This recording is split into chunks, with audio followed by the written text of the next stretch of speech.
Hello, everybody. It's Lenny Murphy of Green Book here with a very, very interesting interview, a little off the beaten path, what we normally do. I'm joined today by Pat LaPointe, and we're going to talk about the investment outlook in the research industry because Pat is suddenly changing that game more than anybody I've seen in a while. So, Pat, welcome. Glad you're here. Thanks, Lenny. Great to be with you. So, tell us about what you're doing. Well, we're starting a new investment fund that focuses in a very underserved area of the marketing ecosystem. In particular, we're investing in services-based companies as opposed to the mad rush to invest in MarTech and AdTech. And particularly, we're looking at very specialized services companies that have very rich and deep knowledge base in a particular area, whether that's, for example, a particular aspect of research or in a particular vertical industry sector, but companies that generally have a very specialized approach.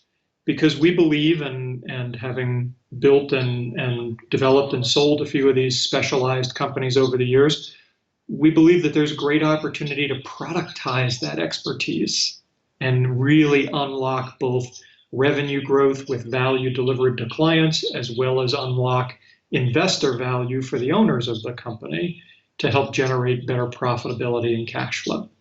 Okay, so put this in kind of a contextual framework that I can understand. And actually, that's disingenuous. I understand because we've been talking about this for months. So sorry, audience, to make sure that we're all thinking about this the same way.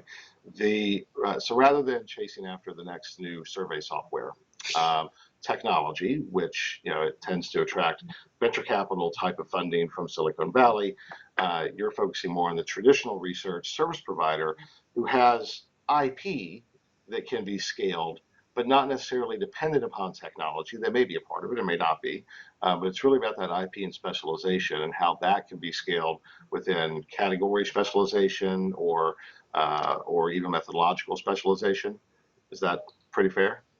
That's exactly right. Yeah. So, there's a big, important role for investing in tech-based solutions, whether it's software, survey technology, or whatever the case may be. And truth be known, I have a lot of my own funds invested in those tech-oriented types of opportunities. But the real underserved opportunity is to find the highly specialized services organization, perhaps that's doing something unique in the customer experience world, or who's doing something unique with a variety or a few neurotechnologies, or integrating tools and techniques in different ways, and maybe focusing within the retail sector, for example, right? So companies that have developed that IP, as you referred to it, in a very particular way, and believe that there's an opportunity to better scale how they deliver it and how they can create and extend the value proposition for their clients more efficiently. That's what we think is a really underserved sector of the marketplace, and that's what we're really interested in. And now this is not a passive investment either, is that you build up an extensive board of great C-level executives that will also be lending expertise from an active standpoint. Is that correct? Absolutely. In most investment fund scenarios, a company that works with an investment company and accepts their investment has access to the limited partners, the LPs they call them in the fund, right? And those limited partners tend to be very highly experienced people, and in our case, that's true as well. These are people who have built and developed and sold companies in the marketing ecosystem and have worked with chief marketing officers and chief analytics officers and chief data officers, you name it. So we have a rich bench of those LPs. But what's a little different about our approach is that even beyond that, we work with the companies that we invest in on a week-by-week basis. So it's much more of an active support model than a passive support model. We've got a terrific team of a dozen or a few, more than a dozen, I guess, at this point, highly experienced people like myself and my partner, Kathy Bachman, who've been in the marketing space for 20, 25 years or so, who understand how to do product development, how to bring technology into play, how to build better sales operations effectiveness, how to drive better marketing, demand generation. And we're bringing a lot of those skills and capabilities to our investment companies to help them get through that transformation from having great IP and great ideas to actually putting products on the street. Okay. So thinking about the size of business, particularly when we're looking at service-based organizations, and even just the industry as a whole, we look at the Hannah Michael 50 starts at 15 million, and there's only 50 companies, getting above that range. So, but lots and lots of other players under that 15 million mark. My guess would be the majority are probably around the 5 million mark, which generally are not candidates for private equity or for any other type of investment from a size standpoint. But you're looking at that a little bit differently as well, aren't you? We are exactly right. We love that 5 to 15 or $20 million sector, and maybe even as much as 25 million in revenue run rate. And maybe on the low end, 3.5 million of revenue run rate. But we're really trying to focus on finding companies that are not startups. So we're very interested in companies that have been around for a few years, have a good stable base of clients, have demonstrated that they can create value in the market, but are now at that point where they really need both capital and expertise to really grow their business and go from 5 million to 10 million to 15 to 20. That's really the sweet spot for us, and that's where we've been very successful a few times in our own lives. Okay. Now, if you're going to take on that level of involvement, then your stable of companies, I would imagine, cannot be that big. So you're guessing that you're looking for somewhere around 5 or 6 companies at the most that you can keep juggling all the balls and stay engaged, or am I off? Is that a smaller number or a bigger number?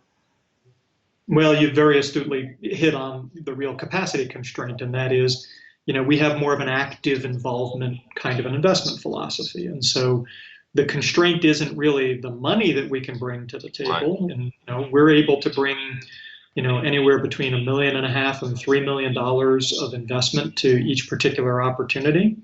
So it's not really a money constraint as much as it is we do have some limited bandwidth in terms of our ability to provide that week in and week out advice and counsel to our portfolio companies. Yeah. So I'd say on the whole, we may make as many as 10 investments out of our fund over the course of a 3-year period of time. But probably no more than 4 or so, in the course of any given year.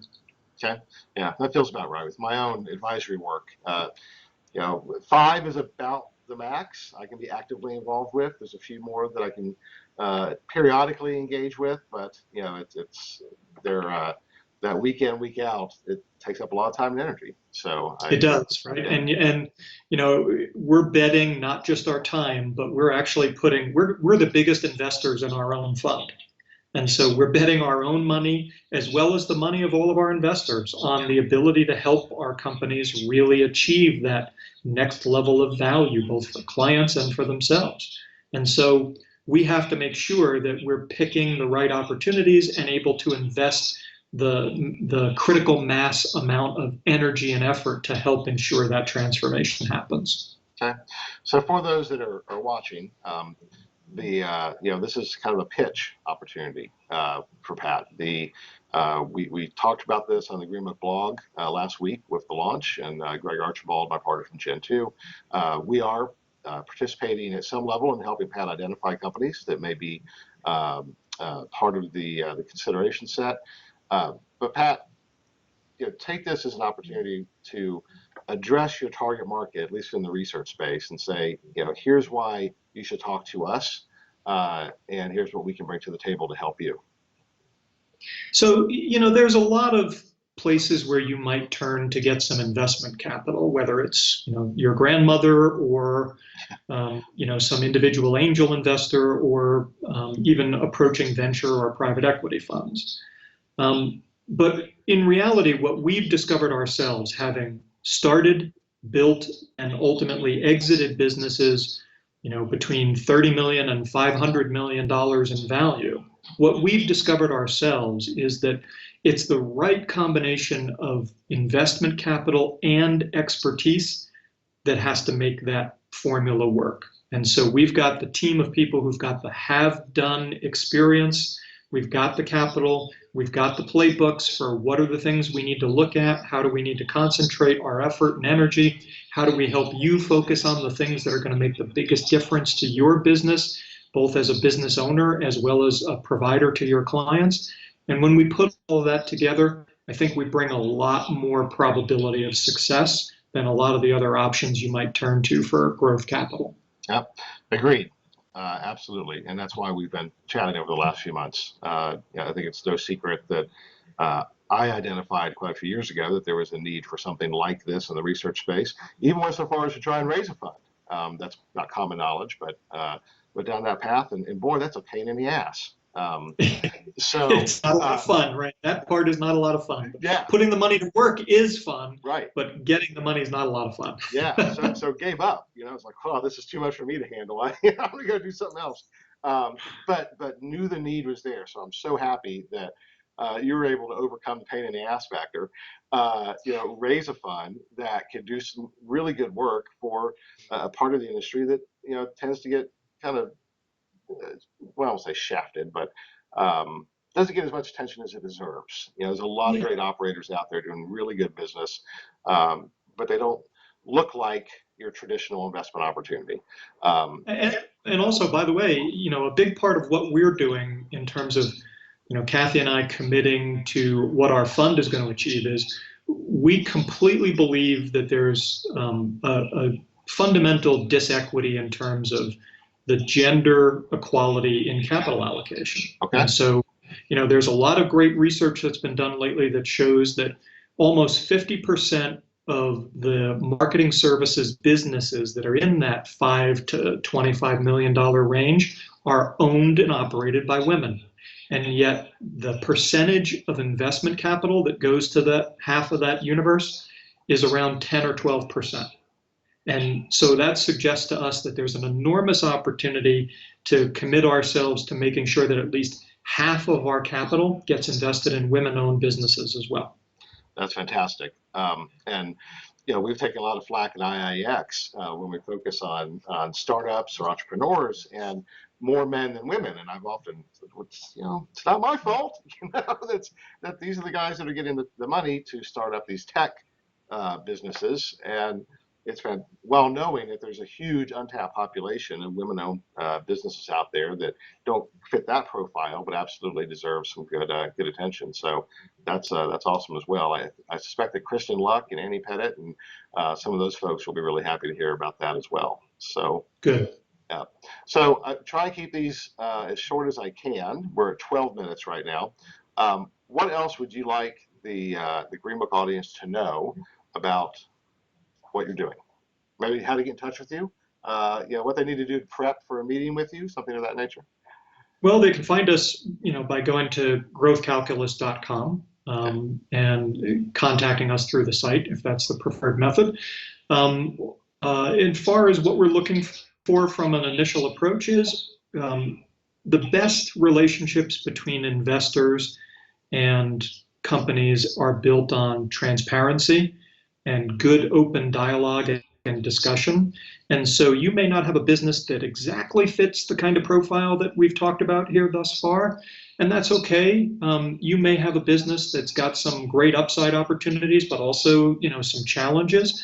We love to hear about those things too. So, if you want to reach out for us and tell us a little bit about your business and tell us what it is that you're trying to accomplish, we'd be happy to talk and get into a discussion and find out if there's a good fit between what your goals are and what we need to do from a return for our investors' perspective. Great. Pat, thank you. I expect this will not be the last time that we have you on. Matter of fact, I'll commit to that. We'll want to touch base periodically and get an update on what's happening. Thank you for your time, and we'll talk soon. It's been great to be with you. Thanks. Thanks.